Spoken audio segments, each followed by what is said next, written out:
So there's a lot of hype around quiet quitting right now, and let me tell you why.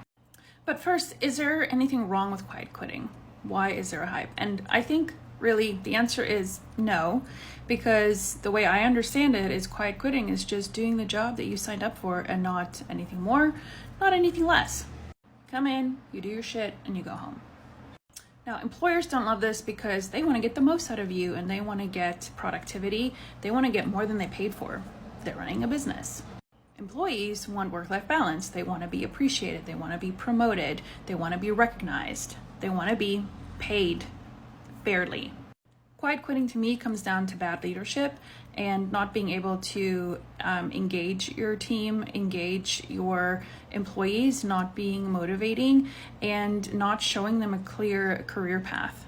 So how does this relate to your wealth building efforts? Well, it can be good for you or it can be bad for you. If you are relying on an employer and a career to increase your income, to save and invest, then that might not make you super promotable. There's always going to be somebody willing to put in the extra hours, who doesn't care about the work-life balance, who is super ambitious, who will outshine you because they're just putting in more hours for the same pay.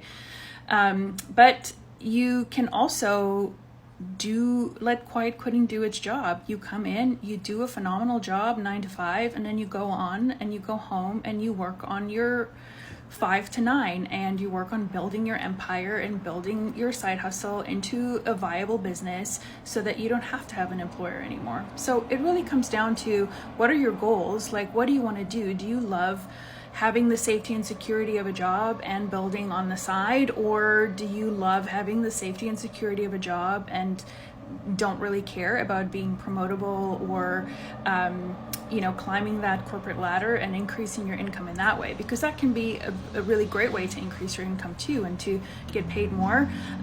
But the truth is that employers want the most out of you, and so you might not be their first candidate for getting promoted, and that is sad but true, and that's why I don't want to work for anybody else anymore. I just want to work for myself.